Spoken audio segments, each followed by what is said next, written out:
Mientras Tolkien escribía El Señor de los Anillos, dio una conferencia titulada Sobre los cuentos de hadas. Fue su reflexión más importante sobre la literatura de ficción. Transmite una visión absolutamente cristiana de la vida. No es un autor interesado en escribir cuentitos. Lo que él intenta es descubrir cómo es la realidad. El consuelo de los cuentos de hadas, el repentino giro gozoso, no es esencialmente escapista ni evasivo, escribe en ese ensayo.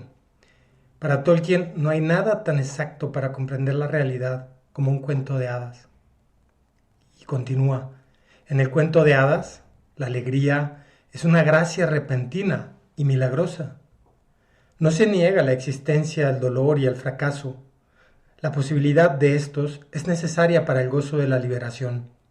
Lo que se niega contra toda evidencia es la derrota final.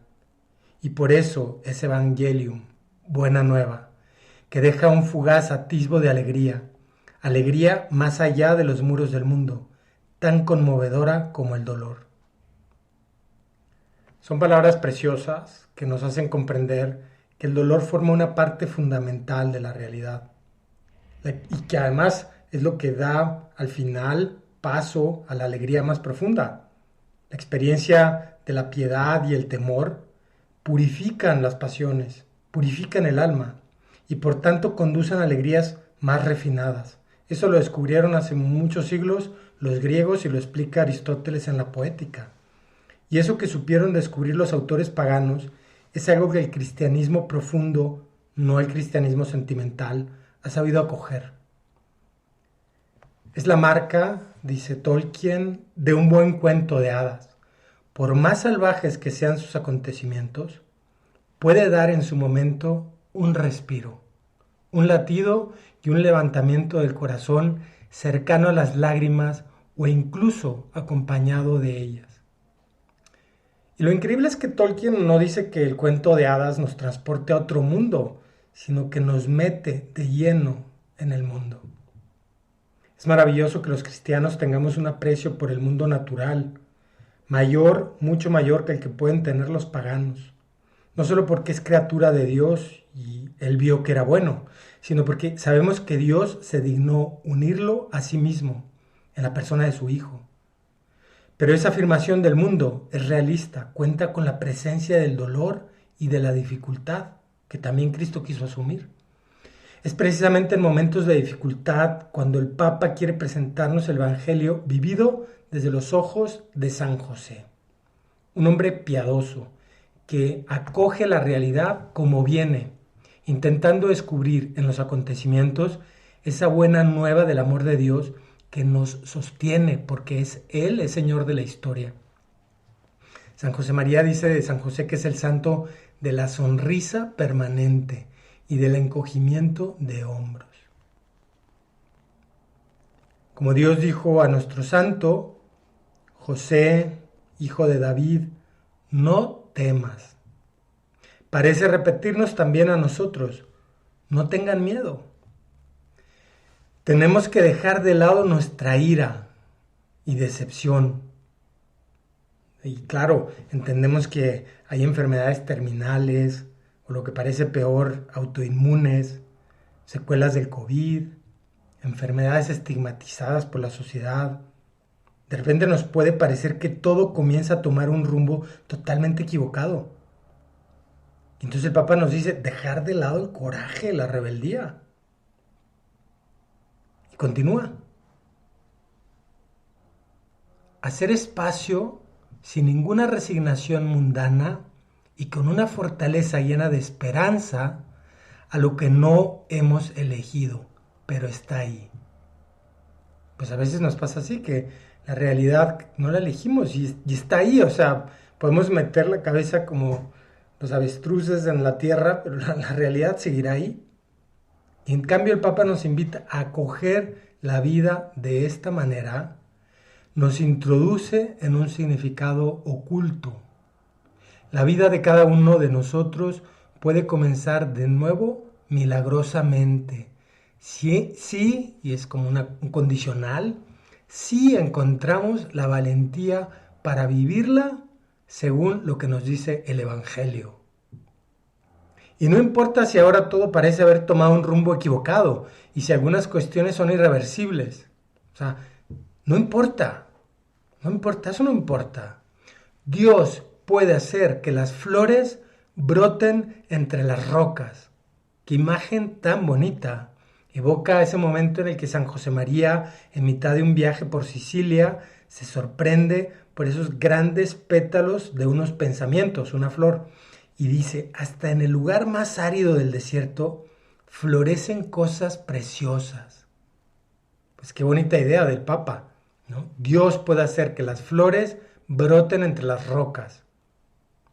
En medio de esos secarrales que hay rumbo a la playa en Sonora, porque el mar ha ido ganando terreno a los mantos acuíferos, pues ves cómo las plantas crecen con mucha dificultad, tienen dificultad para sobrevivir. Incluso ahí se ven flores desérticas muy bonitas. En una época del año todo se cubre de anaranjado y es un espectáculo precioso. Pero si nos ponemos en modo desierto y decimos aquí no puede pasar nada bonito, perdemos sensibilidad para captar la belleza con la que Dios nos quiere sorprender. Un viernes de enero de 2007, un hombre se sienta en la salida del metro de Washington, D.C. Comienza a tocar el violín. Interpretó 6 obras de Bach en unos 45 minutos. Pasaron frente a él más de 1000 personas de camino a su trabajo. Tuvieron que pasar más de 3 minutos desde el inicio para que alguien medio se detuviera a escuchar. Un minuto más tarde, una mujer le puso el primer dólar y siguió su camino. Más tarde, un señor se apoyó en la pared a escuchar, pero el encanto se rompió al ver su reloj cuando se fue. El que más atención puso fue un niño de 3 años. Su mamá lo arrastraba mientras el niño giraba su rostro para seguir viendo al artista. Y lo mismo pasó con otros 2 niños, pero los papás los forzaron también a seguir caminando. En total, fueron tan solo 6 personas las que se dejaron tocar un instante por aquella música. Cuando terminó de tocar, no hubo ningún aplauso. Nadie lo sabía, explica Jean Weingarten, periodista del Washington Post, que promovió el experimento. Pero ese violinista era Joshua Bell, uno de los mejores músicos del mundo, interpretando algunas de las obras más selectas que se han compuesto con un instrumento que valía $3,5 millones de dólares. Tan solo 2 días antes había llenado el teatro de Boston con lugares que valían en promedio $100, pero en el metro Bell consiguió reunir en la funda de su Stradivarius tan solo $32 y un poco de cambio. No nos creemos que del metro pueda salir algo bueno. No nos creemos que en nuestra vida diaria Dios pueda asomarse y tener pequeños grandes detalles. Y la consecuencia es que no los acogemos. Somos insensibles a esas caricias de Dios. El realismo cristiano, continúa el Papa, que no rechaza nada de lo que existe, vuelve una vez más.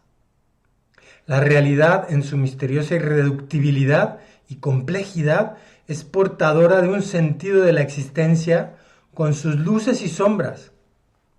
Esto hace que el apóstol Pablo afirme, sabemos que todo contribuye al bien de quienes aman a Dios. Y San Agustín añade, aún lo que llamamos mal. Qué increíble que Dios en su omnipotencia pueda sacar incluso de las cosas más tremendas flores. En esta perspectiva general, la fe da sentido a cada acontecimiento feliz o triste. Parece que en el paquete viene todo junto, el trigo y la cizaña. Entonces, lejos de nosotros el pensar que creer significa encontrar soluciones fáciles que consuelan. La fe que Cristo nos enseñó es, en cambio, la que vemos en San José, que no busca atajos, sino que afronta con los ojos abiertos lo que le acontece, asumiendo la responsabilidad en primera persona. Y el Evangelio nos cuenta que San José, pues, asume la realidad, no tiene la reacción de protegerse o de cuidarse o de recelar de los planes de Dios. Volver a Judá se le pide. Ahí está Herodes, que es un sanguinario, que ha matado a muchísimos niños precisamente buscando al hijo de José. Y resulta que Dios me pide que vaya a vivir a 3 cuadras de su palacio. El Evangelio nos dice que tuvo miedo, pero obedeció. Es un hombre realista. Y si cambia de planes es solo porque es avisado en sueños por un ángel, que dice papá Dios que siempre no, que mejor a Nazaret, mejor un poquito lejos de ese hombre tan malvado. Y cumple lo que Dios le pide.